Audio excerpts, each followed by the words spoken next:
Hola, este es otro episodio de Tangente Podcast.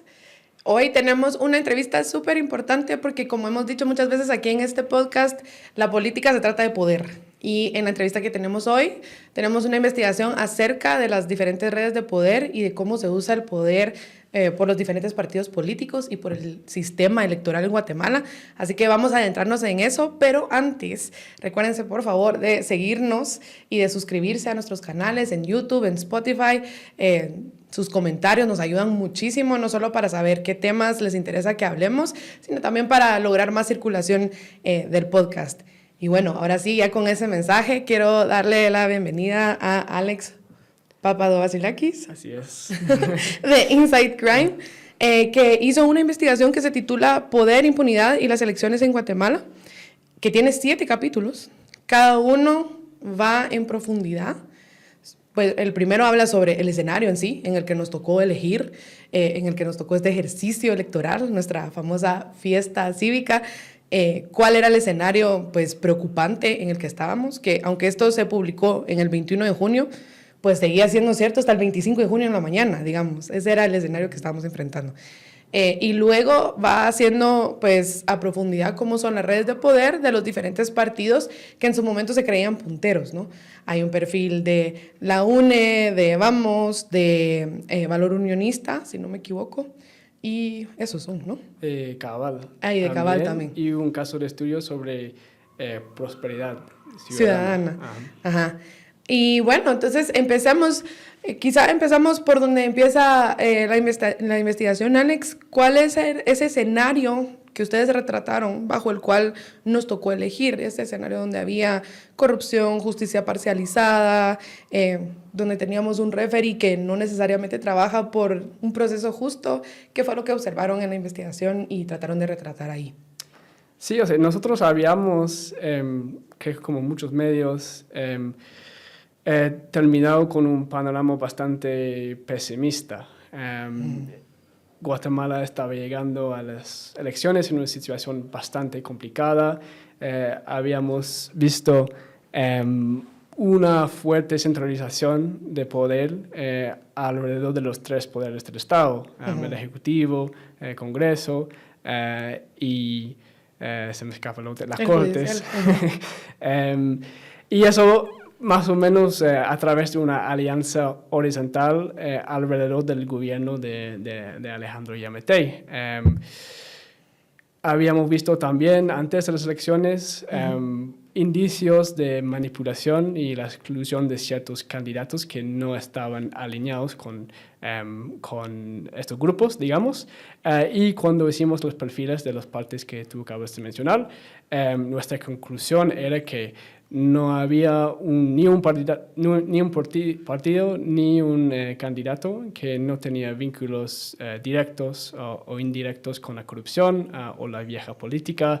Vimos muchos candidatos al Congreso que reciclados, digamos, de viejos partidos acusados de corrupción. En el caso de Vamos, indicios de la incorporación de diputados con señalamientos de narcotráfico, de corrupción.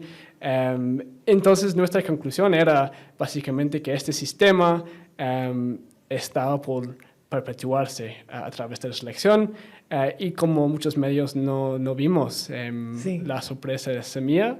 En todas las entrevistas que hicimos, nadie mencionó a Semilla ni como teniendo un chance de ganar el poder, ni como un partido vinculado con la corrupción. Entonces, para mí, es claro que nuestro pronóstico no ha sido pero igual nosotros también, sí, sabes que el episodio que publicamos ayer se llama Nos equivocamos, ¿no? Porque creo que esto la sorpresa que vimos el domingo pasó por debajo del radar de todo el mundo, o sea, incluso de análisis discursivos, de encuestas, de entrevistas, como bien decías. Sí, no, y yo creo que de alguna manera demuestra un rechazo al sistema de corrupción que intentamos documentar a través del informe, que para nosotros tenía 2 propósitos, ¿no? Tener control del Estado para sacar dinero y recursos estatales y al mismo tiempo tener control de las cortes para garantizar la impunidad, lo siento, y en el contexto de las elecciones, manipular el proceso para que solo candidatos que tenían alianzas con el statu quo tenían un chance de ganar, pero al parecer no ha funcionado por el voto. Y eso... Sí, porque subestimaron a Semilla, digamos, porque quizá si Semilla se hubiera perfilado más alto antes, sí hubiera sido uno de esos excluidos digamos, el legalismo, escoge tu legalismo, pues, porque realmente fueron criterios bien arbitrarios, ¿no? Los que dejaron fuera a todos los competidores. Sí, es muy arbitrario y sobre todo cuando pensamos en quienes han podido participar. En nuestro análisis de Vamos, hablamos de la migración de los diputados del partido UCN, que en algún momento fue nombrado un narcopartido Sí. por la Embajada de los Estados Unidos en Guatemala. Su presidenciable se lo llevó la DEA. Ajá. Y creo que 6 diputados participaron con Vamos, creo que 3 se han reelegido. Tenían un ejército de alcaldes. Uno de ellos, el alcalde de Esquipulas, Palo Gordo, en San Marcos, en algún evento público dijo que reconoció ser narco y él también se reeligió a partir de las elecciones. Entonces sí hay como una cierta... como cuando uno ve las razones para que otros candidatos han sido excluidos por cosas técnicas. Sí, o sea, eso obviamente creo que yo ha sido el plan para sostener el poder, pero está por fracasar si Semilla gana la segunda vuelta. Ahora, hablemos de Vamos, ahora que empezaste con Vamos. ¿Por qué? Porque este es el gobierno, todavía tiene que terminar. Digamos, de aquí hasta el 14 de enero, Vamos va a tener todavía ese poder. Y además que en las elecciones ganaron bastantes alcaldías y también creo que son 40 curules más o menos al Congreso que están ganando. Es decir, van a tener una bancada bastante grande. Y en ese perfil de Vamos se ven bastantes cosas sobre el manejo del poder y estas redes que tú mencionas. Digamos, mencionan en el estudio cosas como la concentración del poder que mencionabas al principio, cómo usan el judicial como escudo, también el tema de perseguir a sus enemigos y de negar la justicia a ciertas personas. ¿Qué otras cosas crees que es importante resaltar de esas estructuras de poder de Vamos? Yo creo que lo que vamos a ver es un cambio de roles para Vamos, porque, digamos, en el sistema de corrupción horizontal entre los poderes del Estado, ellos han ocupado en los últimos 4 años el ejecutivo. Entonces, su poder de negociación ha venido de su control de los recursos del ejecutivo, los ministerios, los contratos, las plazas fantasmas, el presupuesto nacional, por supuesto, y eso es lo que les ha permitido hacer las alianzas necesarias en el Congreso para lograr una mayoría y también les ayuda a hacer alianzas en el sector judicial. Ahora han perdido todo esto. O sea, Manuel Conde no va a ser el presidente, pero han logrado la bancada más grande en el Congreso. Entonces, esto les va a permitir negociar a través del Congreso, un poco como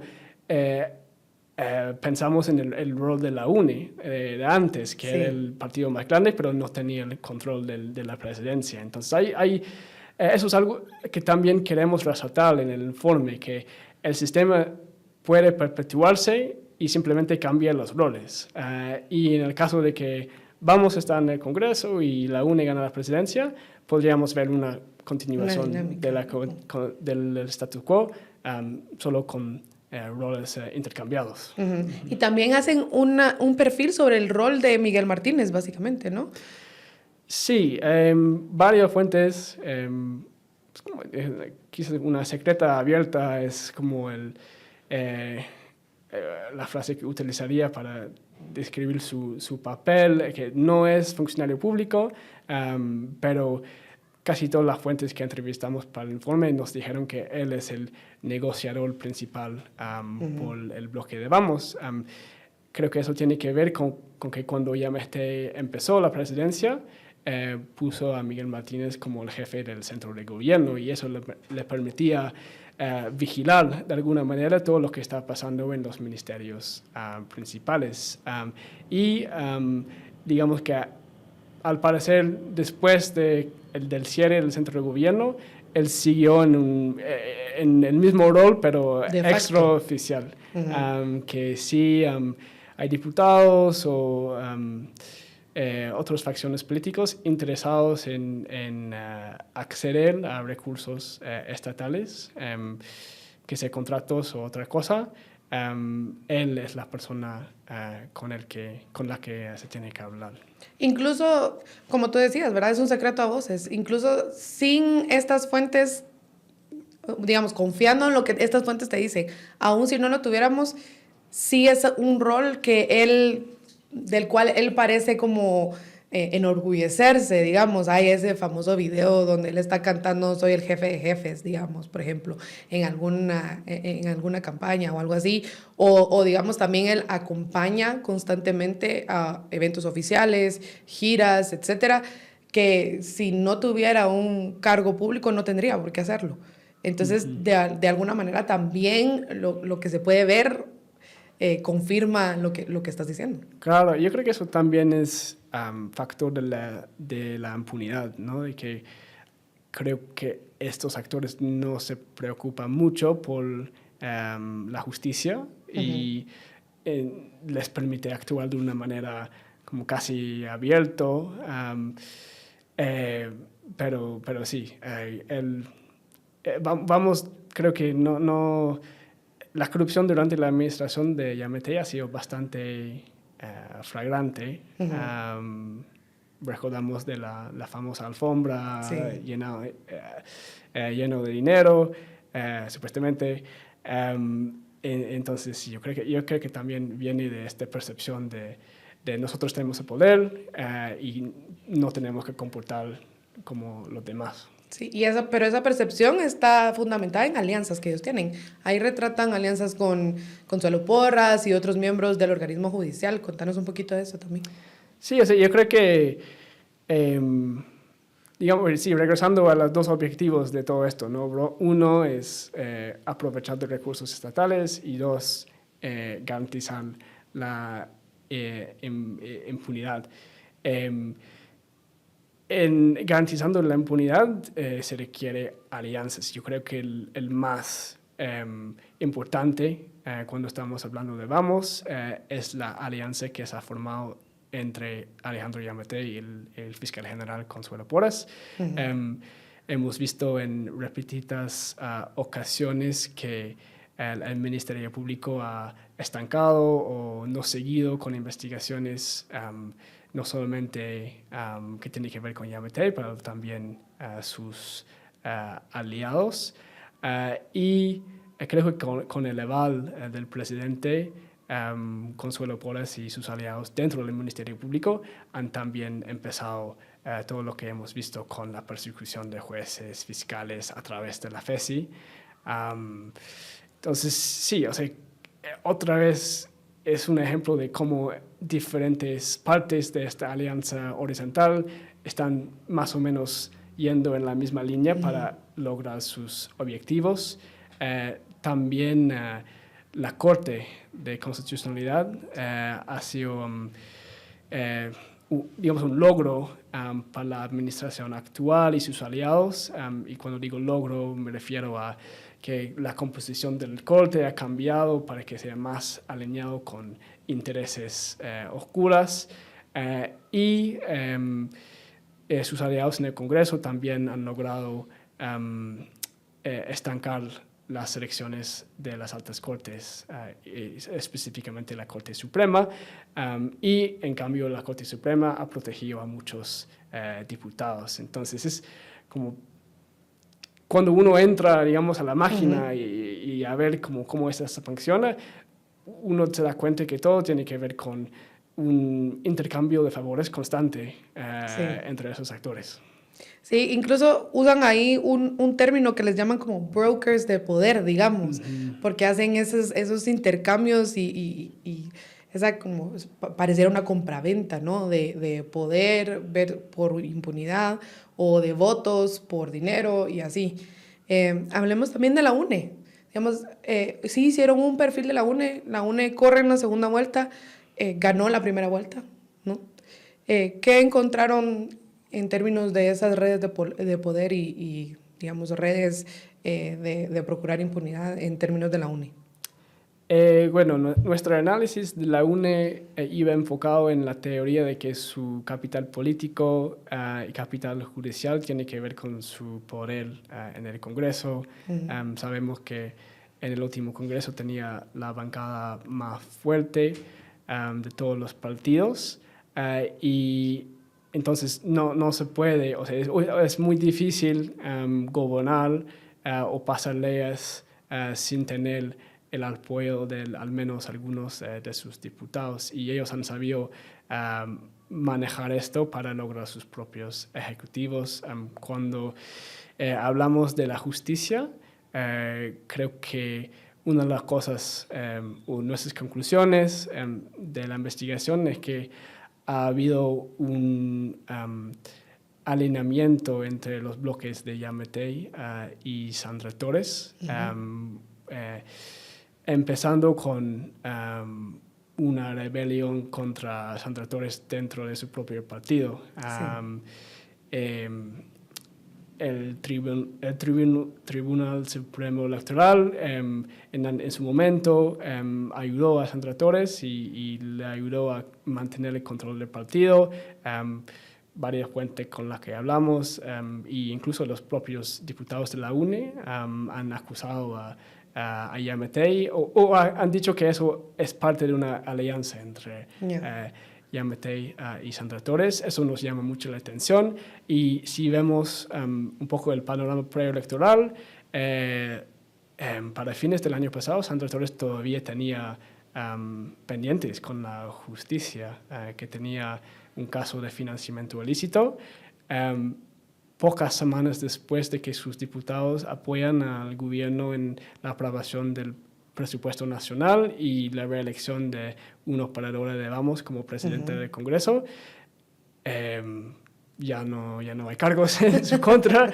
Qué casualidad. Y semanas después ella se inscriba como candidato a la presidencia.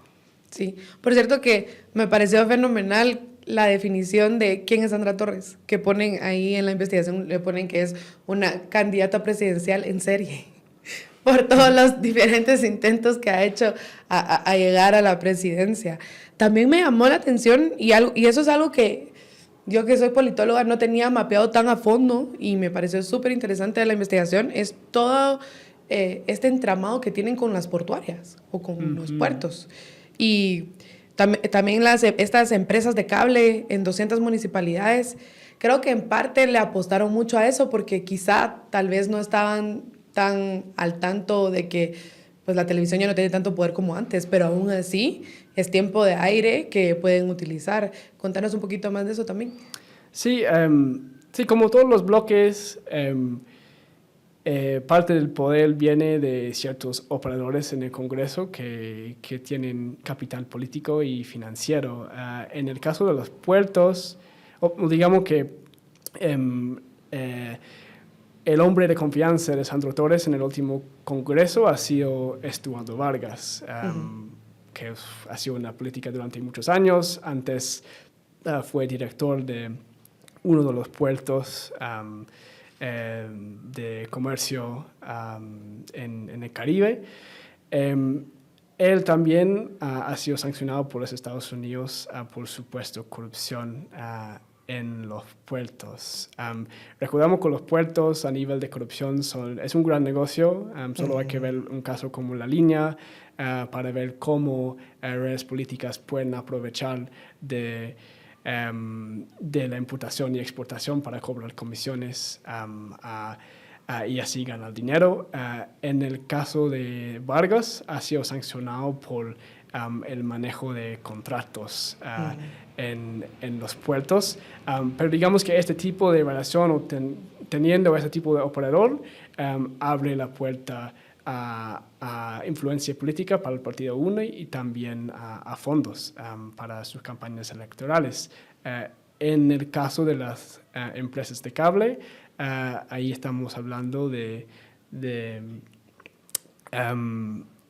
un diputado que se acaba de reelegir por la UNE, que se llama Elvin Adim Maldonado, y él antes estaba con el partido FCN Nación. Su familia tiene una extensa red de empresas de cable. Algunas han recibido contratos estatales. Y como en el caso de Vargas, es una posibilidad, ¿no?, de que este capital financiero podría estar utilizado para apoyar a la campaña de Sandra Torres y a cambio de esto, él llega al poder y podría ser una de las figuras claves para la UNE en el próximo Congreso.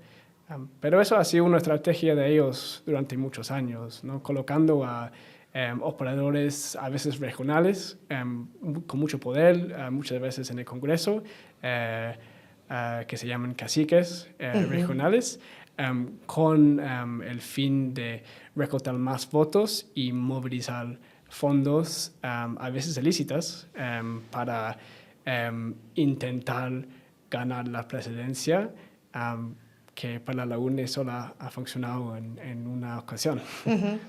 Y bueno, y ahora una de las alianzas que a mí me sorprendió también por todo el pasado de la UNE y bueno, por esa como metamorfosis que ha vivido Sandra Torres de ser miembro y vicepresidenta de la Internacional Socialista y posicionarse ella misma como socialdemócrata a la más conservadora, y son estas alianzas con iglesias evangélicas y bueno, a través de su yerno también con empresas de seguridad, por ejemplo. Sí, creo que lo de las iglesias, bueno, ellos saben que su fuerte es ganar votos en el rural, ¿no? Y de alguna manera, si quieren ganar la presidencia, en algún momento van a tener que recortar más votos en el capital. Esta gira a la derecha puede ser, con la iglesia evangélica, puede ser un intento para hacer esto. Recordamos también que las iglesias, cuando hablamos de crimen organizado, las iglesias evangélicas en Guatemala son de las instituciones menos transparentes que hay y con menos restricciones cuando se trata de flujos de dinero. Entonces, hemos visto que con el mundo del narcotráfico, las iglesias también se usa para el lavado de dinero. Entonces, eso también llama mucho la atención, ese tipo de alianza. Perdón, olvidé Y luego también con el yerno. Solo voy a aprovechar a matizar aquí, porque eso también lo hace el estudio. Y si usted es evangélico, no estamos diciendo que su iglesia sea corrupta o lavadora de dinero, ni mucho menos, sino que simplemente digamos, la investigación remarca que hay algunas personas inescrupulosas que se aprovechan de las condiciones de que las iglesias no pagan impuestos, de que no hace falta que rindan cuentas ante la Contraloría General, y cada vez se les ha ido reduciendo la cantidad de requisitos. De hecho, en el gobierno de Yamatei se redujeron la cantidad de requisitos para poder montar una iglesia, y basta con ver el diario oficial para ver cuántas iglesias se fundan cada vez, y son montones. Pero no quiere decir que esto sea un mal de todas las iglesias evangélicas, sino simplemente algunas se ha demostrado que se han usado como un vehículo para el lavado. Pero luego también yo te preguntaba sobre el yerno de Sandra Torres y el de los huevos, y esta alianza que hicieron y cómo él tiene conexiones con empresas de seguridad y demás, ¿no? Sí, yo creo que quizás eso es el vínculo más fuerte que ella tiene con las élites tradicionales. El papá de Rudy Guzmán es un ex jefe policial de la época de la guerra, y la familia tiene empresas de seguridad, que es un negocio bastante común para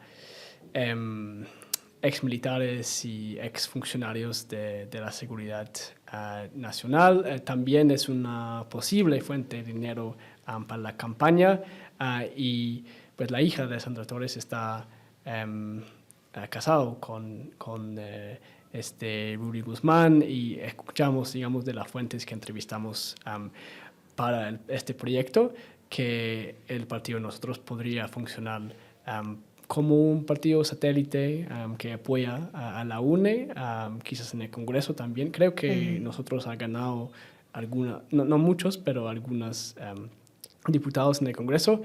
Y en algún momento se ha hablado de que el partido podría ser una alternativa para Sandra Torres en el caso de que los diputados de la UNE hubieran logrado sacarla del partido, pero al final no pasó y eso y entonces ahora tiene dos. Eso que en los rumores. Ok, súper interesante. También quería preguntarte, pues ya sé que, digamos, hacer este análisis después de lo que sucedió, ¿no? Después de la sorpresa del domingo, descartamos los otros perfiles que hicieron. Bueno, no descartamos. Yo creo que siempre es interesante verlo, porque quiera que no, algunos de ellos tienen sus curules en el Congreso y sus alcaldes, etcétera. Pero sabiendo ya la sorpresa que hubo el domingo y viendo hacia atrás a esta investigación que hicieron ustedes, ¿cómo ves estos perfiles de los demás partidos políticos? ¿Tú crees que algo de lo que ustedes investigaron puede darnos luces de por qué no triunfaron y por qué fracasaron en las elecciones? Bueno, en el caso de, digamos, el tercer perfil que hicimos ha sido el perfil de valor y de subriríos. Y de ahí lo que intentamos resaltar es que tenía como tres bases fundamentales de apoyo. Uno siendo la red de contactos de su papá, abogados y otras personas de los medios de comunicación que de alguna manera apoyaban su campaña.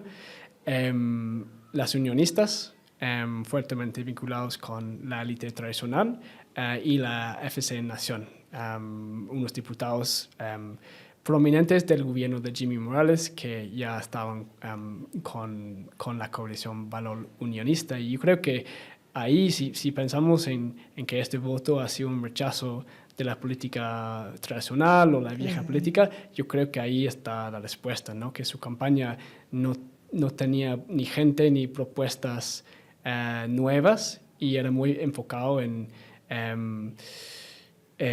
ideas de la derecha extrema típicas, ¿no? Como la mano dura, la seguridad. Entonces, yo creo que sí es cierto que los guatemaltecos están ya un poco altos de tanta corrupción.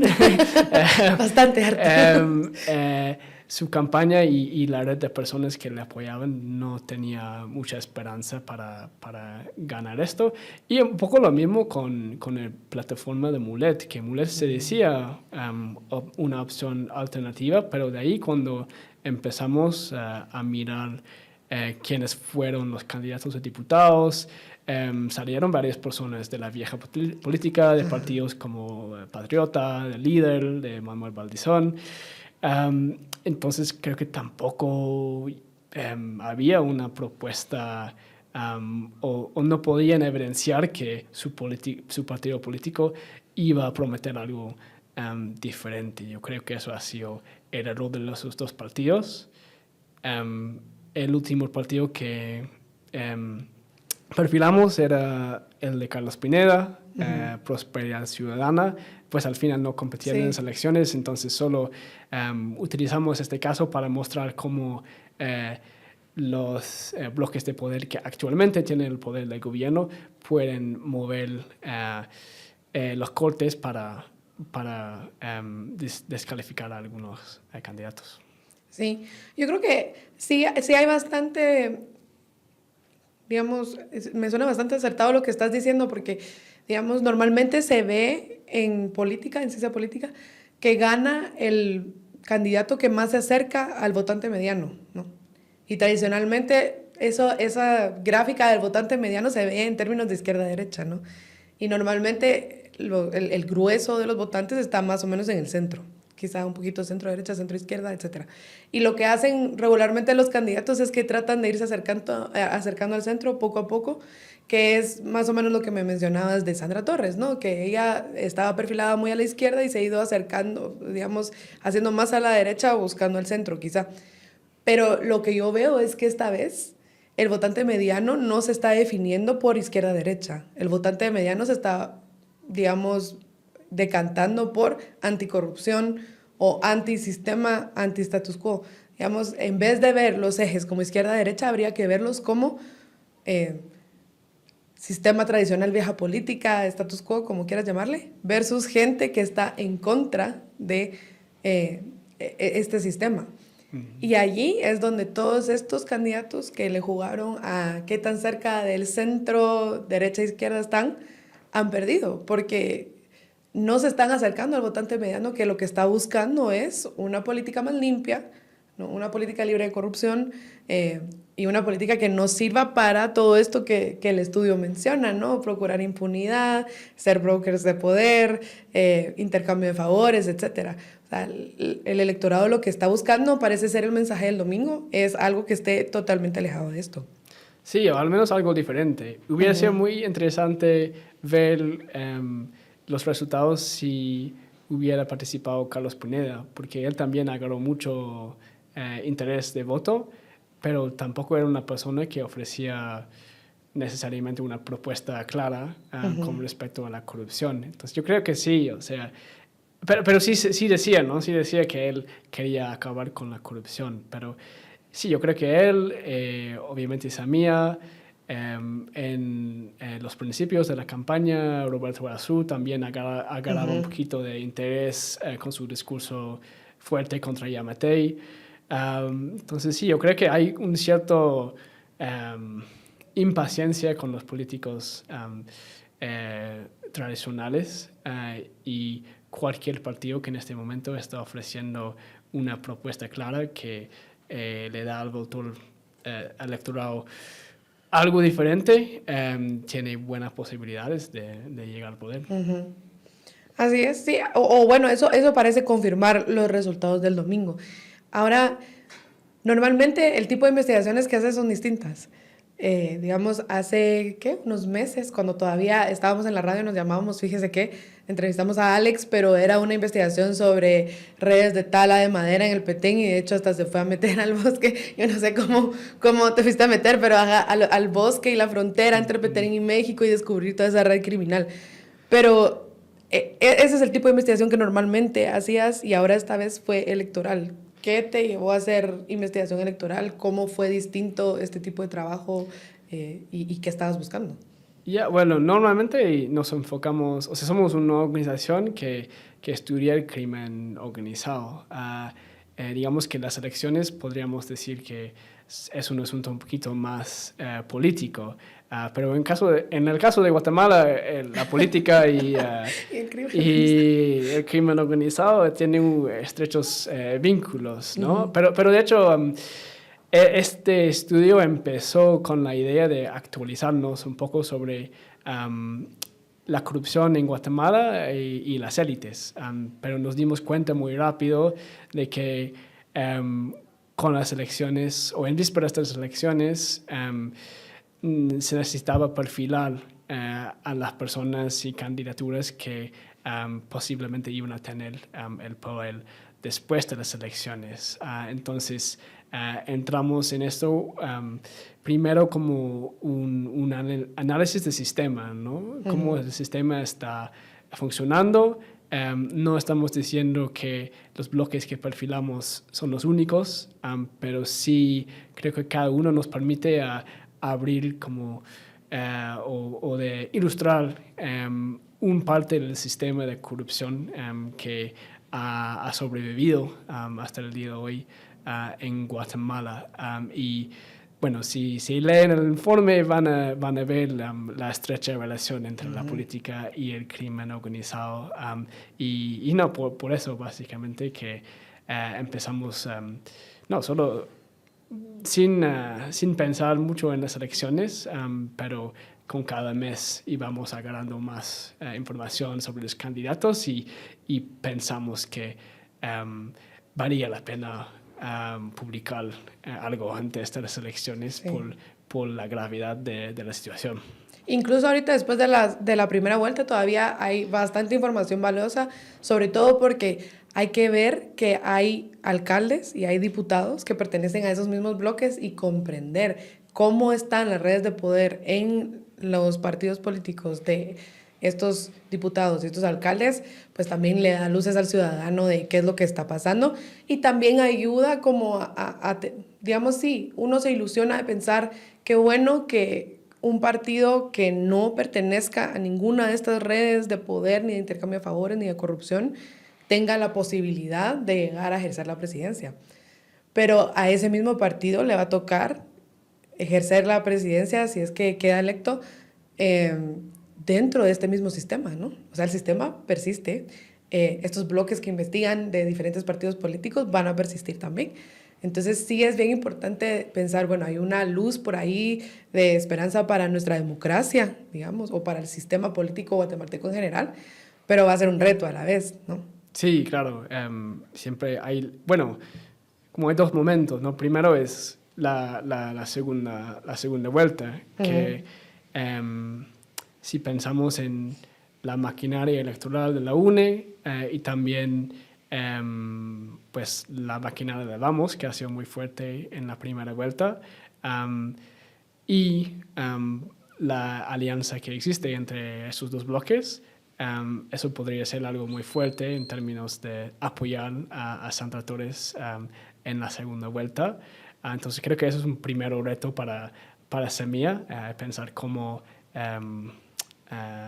oponerse a esta eventualidad. Y claro, o sea, no importa los resultados de la segunda vuelta, va a ser una situación muy complicada todavía en el Congreso. Pues tenemos a Vamos, que tiene 39 diputados, si no estoy mal, pero si vas sumando otros partidos como Viva, Cabal, Valor, todos, la UNE, todos que podríamos decir quizás tendrían más interés en aliarse con la UNE que con Semilla, va a estar una situación compleja para las personas en el Congreso que quieren empezar con iniciativas de ley que realmente buscan frenar la corrupción y la impunidad. Pero igual sí, en el caso de que Semilla llegara a la presidencia, eso también es una pérdida muy grande para, digamos, Claro, el pacto. pierden un eje, digamos, porque tú decías que tienen digamos, un poder horizontal entre ejecutivo, legislativo, judicial, estarían perdiendo el ejecutivo y probablemente, bueno, luego de 2 años que se tiene que elegir un nuevo fiscal general, lo más probable es que pierdan ese poder también. Sí, entonces es como un pastel muy grande y todos quieren su propio pedazo. Y no lo van a soltar fácil no también. No lo van a soltar fácil. Pero sí, el ejecutivo es un eje importantísimo porque estamos hablando de miles de millones de dólares en contratos estatales, trabajos gubernamentales bien pagados, todo esto se puede negociar para ganar alianzas. Pero sí, eso sería una pérdida financiera muy grande para, de un lado, para, digamos, el pacto actual y también una oportunidad muy grande para cambiar la manera en la que este dinero gestione en el país. Que si vemos los reportajes que vimos seguidos de contratos sospechosos en la construcción de carreteras, este tipo de cosas, creo que se podría manejar de una manera más transparente. Sí, y digamos, tanto así es eso que temen perder este eje de poder, que ya se ve un montón de campaña negra, digamos. Aquí lo importante es, y ahí es donde yo veo también el valor del informe, es que el votante se dé cuenta de cuáles son esas redes de poder y a quién le conviene difundir esos mensajes de campaña negra o a quién le conviene despertar emociones como miedo, paranoia, conspiración en contra de Semilla. Pues naturalmente a quienes le conviene son los que están siendo beneficiados por toda esta red de poder, de intercambio de favores y demás que tiene la UNE, ¿no? Porque de perder la UNE, ellos perderían también toda esa cuota de poder. Alex, contale a la gente dónde pueden encontrar el informe y cómo pueden saber que el informe es imparcial, digamos.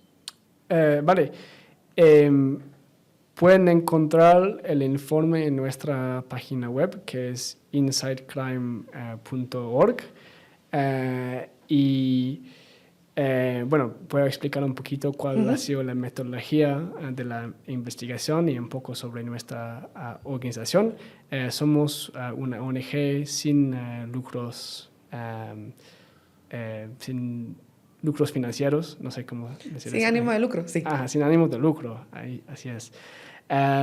Independiente en términos editoriales, y colaboramos pues en este proyecto hemos colaborado entre investigadores de los Estados Unidos, de Guatemala, de México. También, como parte del estudio, entrevistamos a más de 60 fuentes de todo tipo, de fiscales, analistas, abogados defensores, sector privado. Entonces, lo que hemos intentado hacer es comunicar como un resumen de como todas esas percepciones combinados con el estudio riguroso de casos judiciales para transmitir un panorama general de lo que está pasando en el país o lo que estaba pasando en el país antes de las elecciones. Y el informe lo pueden encontrar en inglés y en español. Y además, algo que a mí me pareció muy valioso, porque también soy muy visual, es ver esos mapas de las redes de poder.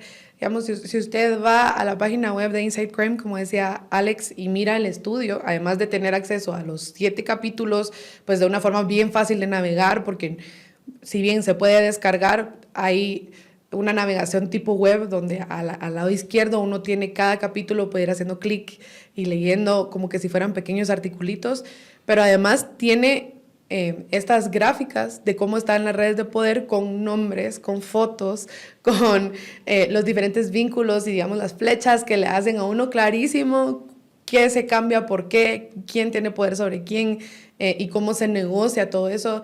Así que mi recomendación, sobre todo en preparación para esta segunda vuelta, es que le echen un vistazo, siquiera al menos al de la UNE, porque ahí está bien clarito quiénes se beneficiarían de un posible triunfo de Sandra Torres, ¿no? Sí, no, yo creo que va a ser muy interesante ver lo que pasa en la segunda vuelta y sobre todo cómo las alianzas que la UNE ha hecho en los últimos 3 o 4 años puede ayudar al partido a ganar, o puede ayudar a Sandra Torres para ganar la segunda vuelta de las elecciones. Va a ser muy interesante porque ha sido el partido en las 2 elecciones, en el 2015 y el 2019, que todos los demás partidos empezaban a rechazar a la UNE para que no llegaran al poder. Entonces va a ser muy interesante si ahora estas alianzas han cambiado algo, pero ciertamente de nuestras conclusiones del informe es claro que para, digamos, el pacto actual, la UNE es un socio mucho más viable y claro, ya existe las alianzas necesarias para que esto se pactara más fuerte. O sea, ya existe ese canal de intercambio, ya existe ese canal de compra-venta o de brokers. Es más fácil para ellos y ya saben cómo operar con ellos. La alianza ya existe, como bien decías. Aunque yo me atrevo a decir, y ayer en el episodio que hicimos, Daniel Herring se atrevió también a decir que él estaba seguro que gana Semilla. Yo también doy mi vaticinio a título personal. Yo veo muy difícil que la UNE gane. Simplemente por el track histórico, digamos, por algo le decían que ella es la president maker, digamos. O sea, el sueño de todo candidato político era competir contra ella. y viendo históricamente cómo se comporta el votante de la UNE, yo me atrevo a decir que la tienen muy difícil, no van a ganar, o sea, no van a ganar. Pero esa es mi percepción y mi predicción. Por supuesto que me puedo equivocar y si me equivoco, pues ya vengo y lo digo aquí frente a todos ustedes que son mis testigos hoy. Pero yo lo veo como importante aún así, porque a pesar de que no quede, sus diputados sí quedan y sus alcaldes sí quedan, ¿no? Entonces es importante conocer cómo maneja el poder la UNE. Claro. Sí, yo creo que... no, tienes toda la razón. Hay un camino largo para combatir contra la corrupción. Yo creo que el hecho de que Semilla ha llegado a la segunda vuelta son buenas noticias, porque creo que ninguno, pues no nos esperamos que iba a llegar a un partido sin conexiones aparentes a la corrupción. Pero sí, digamos, no solamente la UNE, pero los bloques de Vamos también son muy fuertes en el Congreso y ya tienen la tendencia de votar de la misma manera y con los mismos, a veces con los mismos objetivos. Así que son pasos pequeños, pero sí, creo que la información, lastimosamente, la información que publicamos en la investigación seguirá siendo relevante después de las elecciones. Sí, sí, pero a la vez valiosa, ¿no? Para los estrategas de quienes lleguen al poder, ya, o sea, esta puede ser una herramienta útil para que puedan tener mapeados dónde están esos pequeños focos de poder, cómo se hacen las alianzas y bueno, ver esos gráficos que ahí me parecieron súper valiosos. ¿Hay algo más, Alex, que quisieras añadir acerca de este reporte? No sé, yo creo que... no, solo que ha sido una valiosa experiencia para mí personalmente entrar en este mundo más profundo. Creo que es importante entender lo que está pasando detrás de las elecciones y las fuerzas que están en el poder. Yo creo que también va a ser interesante ver si lo que pasa con todo este voto nulo, que también parece ser un rechazo al sistema. Va a ser interesante si estas personas ya que votaron nulo ya pueden considerar a Semilla como una alternativa o una posibilidad de luchar contra la corrupción, o si, por ejemplo, han sido personas que iban a votar para un Carlos Pineda, otra persona que quizás no tiene como tanto en común con un partido de centro izquierda, digamos. Así que no, está una situación muy interesante, inesperada y de parte de Inside Crime vamos a seguir cubriendo los partidos y los movimientos antes de la segunda vuelta. Sí, y creo que importante también es señalar que muchas veces este tipo de movidas las han hecho a lo largo de los años pensando que o la gente no se da cuenta, ¿no? O como ya tienen la impunidad pactada, pues no hay consecuencias. Pero sacar este tipo de verdad a la luz, digamos, hace mucho más fácil que la gente se dé cuenta y que esa impunidad se vea como que es un descaro, ¿no? O sea, y siempre, aunque tengas pactada la impunidad, no puedes comprar la aprobación de la población. Y vemos cómo el gobierno de Yamatei ha sido uno de los más desaprobados por la misma población. Y sin el apoyo de la población es muy poco lo que pueden hacer.